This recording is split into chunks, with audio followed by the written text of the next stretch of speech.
So we're in an abandoned office building that one of our crewmates has a studio in, and we temporarily borrowed one of the floors to fix up the piece that we made for the Refresh Festival in the Amsterdam Museum.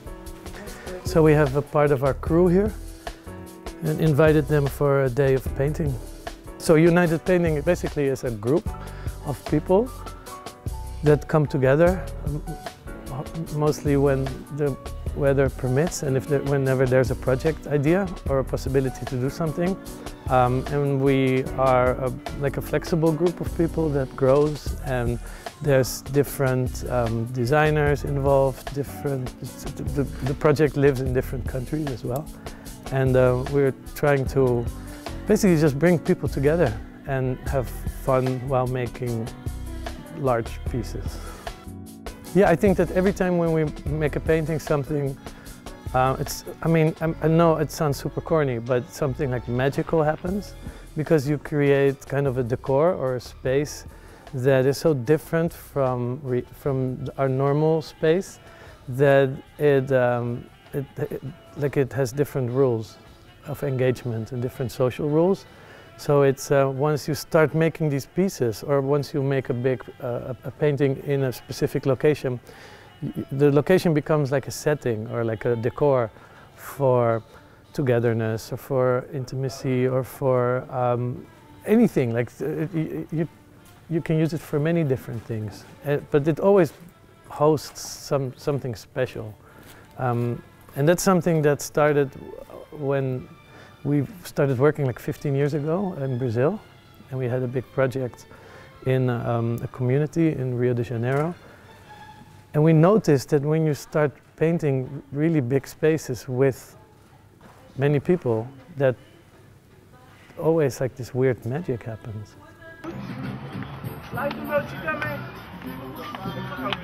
Eu lembro Dre Urhahn fazendo esse tipo de trabalho todo nessa escada.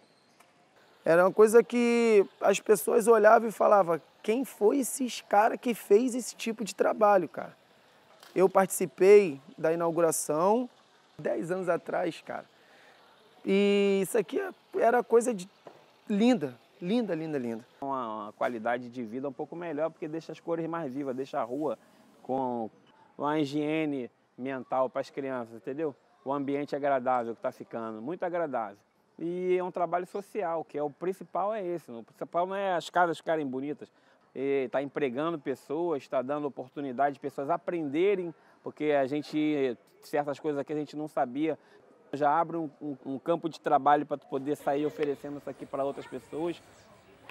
7 meses que eu estou aqui, eu nem sei o que eu seria de mim se eu não tivesse aqui esses 7 meses. Não podia estar presente aqui hoje, podia estar preso, morto, no tráfico, alguma coisa, mas aprendi coisas novas, nunca tinha trabalhado com essa técnica. Massa pigmentada para mim é uma coisa nova. Isso aqui para inovar, né, cara? Isso aqui veio para inovar, mostrar, né?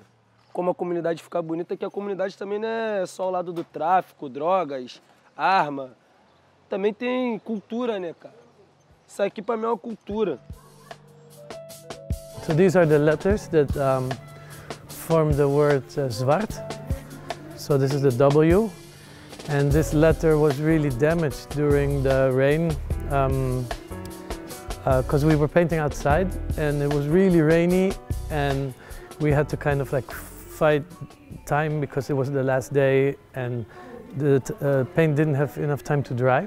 So when we laid it out, the rain actually took a lot of the paint off, and we were really scared that the paint would damage the floor of the museum, and we were sad that the paint was gone from our piece. So when the museum went in lockdown, we had the opportunity to actually take the whole piece out and take it here, and now we just invited our crew to come for a day of touch-ups.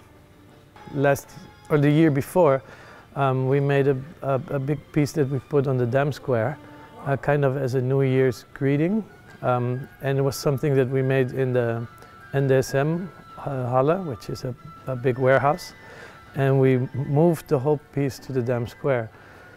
And we liked it's so much to have like a really big piece that is a puzzle together from smaller pieces that we wanted to do that again. And then the opportunity came to be part of the Refresh Festival, and we figured, okay, well, it's not on the Dam, but it's a little bit, it's quite near.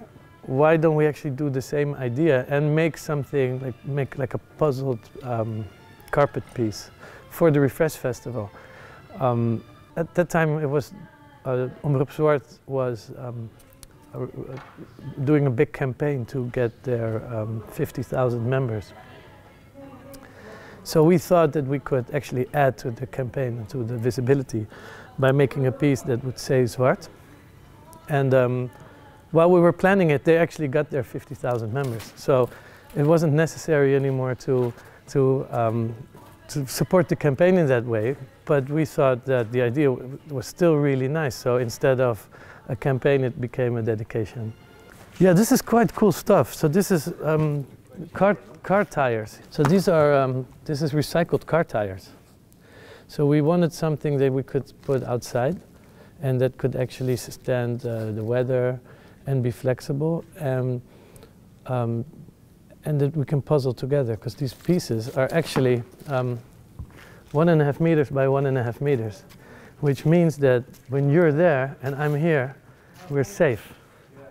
So you can all work together safely as long as you work on different pieces. So if you work on this part, I'll work on this part, and we're good. So it was kind of our corona-proof setup of work.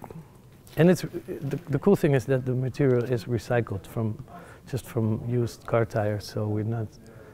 For other projects we used carpet, but it's a shame that you actually have to produce something for us to paint on. So this is actually repurposing, which I think is cooler, and it's more durable.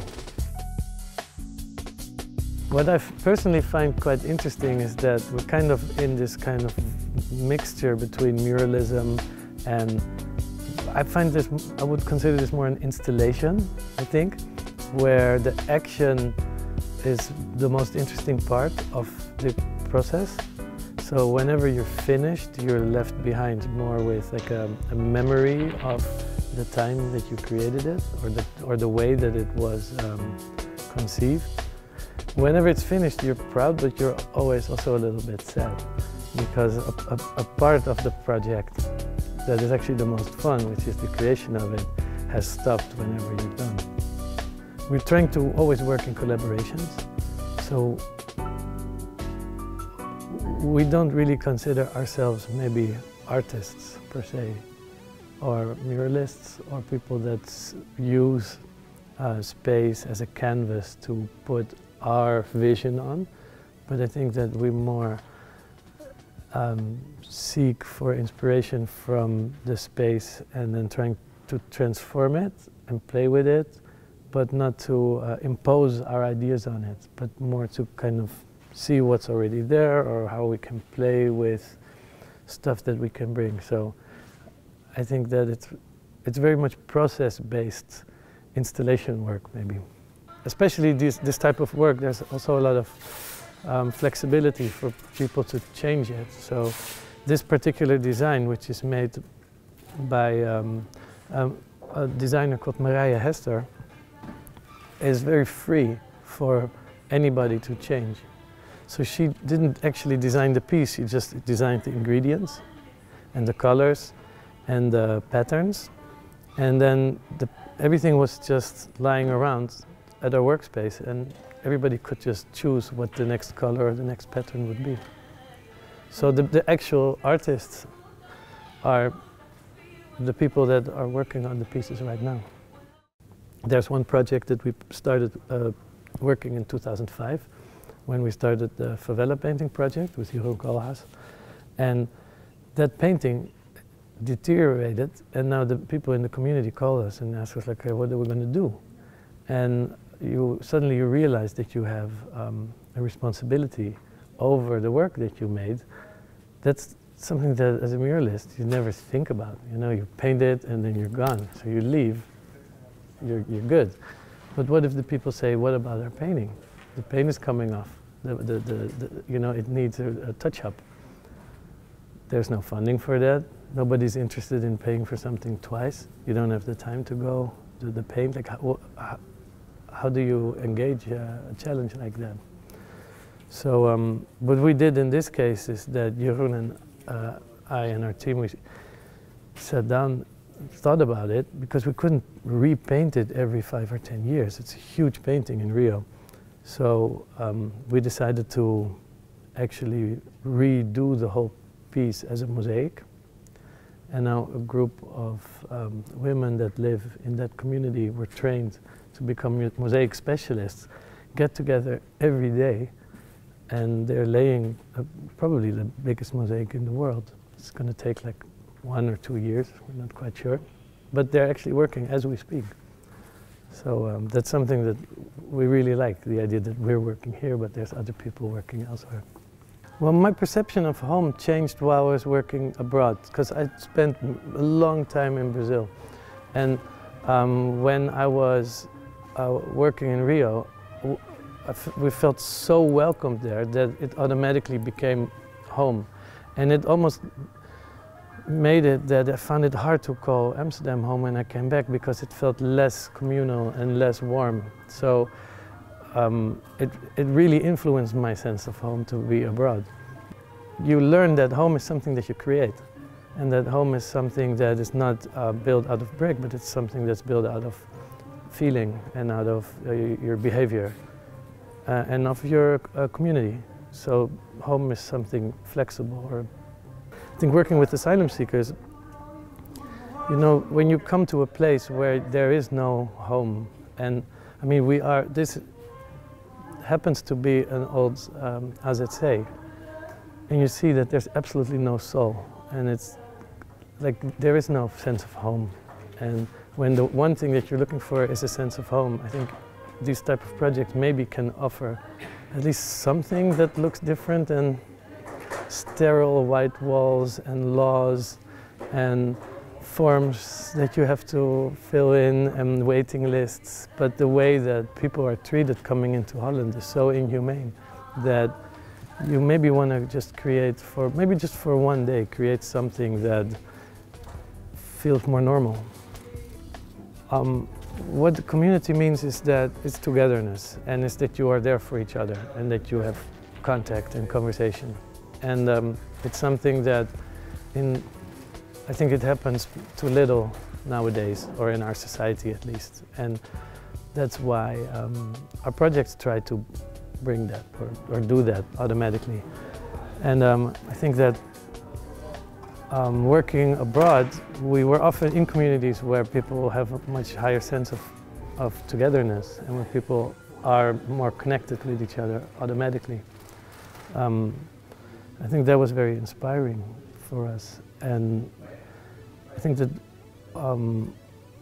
almost became something that we wanted to always have around us. You know, that you always want to be in a community, and that's why if it's not there, you have to make it or build it or create it. The nice thing about Amsterdam is that it's a collection of a lot of people with a lot of opinions and a lot of different cultures and wants and needs. And as long as these people are able to find each other and get together, I think amazing stuff happens. And that's what defines Amsterdam.